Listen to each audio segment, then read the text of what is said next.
अस्सलामुअलैकुम नाज़रीन, JN news HD के साथ मैं हूं नाइला भट्टी। नजर डालते हैं आज की अहम खबरों पर।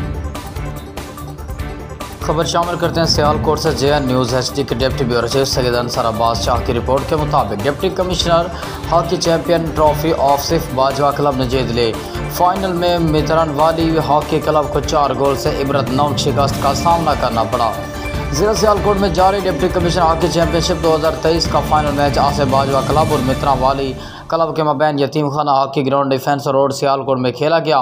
डिप्टी कमिश्नर अदनान महमूद ऐवान ने फाइनल मैच में बतौर मेहमान खसूसी शिरकत की और जिला काउंसिल की जानिब से जीतने वाली team Asif Bajwa hockey club को 3 लाख रुपए नकद और विनर ट्रॉफी और रनर अप ट्रॉफी 2 लाख रुपए नकद मितरनवाली हॉकी क्लब को दी, जबकि मैच ऑफिशल्स को बेहतरीन टूर्नामेंट के इनेकाद पर शाबाश भी दी और 1,80,000 रुपये मैच फीसेस की मद में तकसीम किए। डिप्टी कमिश्नर यतीम खाना हॉकी ग्राउंड को अपग्रेड करने के लिए सियालकोट हॉकी स्टेडियम की पुरानी स्ट्रोटर्फ मुंतकिल करने का ऐलान किया और सियालकोट की बिजनेस कम्युनिटी को खेलों की सरपरस्ती करने की अपील की। उन्होंने कहा कि खेलों के मैदानों को आबाद करके नौजवान नस्ल को मुस्बत सरगर्मियों की जानिब राग़िब करना वक्त की अहम तरीन ज़रूरत है।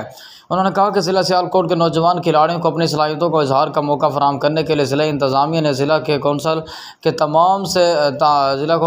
ताउन से लार्ज स्केल पर परकशिश इनामात और बेहतरीन कंडीशंस में खेलों की चैंपियनशिप का इनेकाद किया है और अब तक हॉकी समेत बास्केटबॉल, टेबल टेनिस और कराटे और वॉलीबॉल की चैंपियनशिप मुकम्मल हो चुकी है।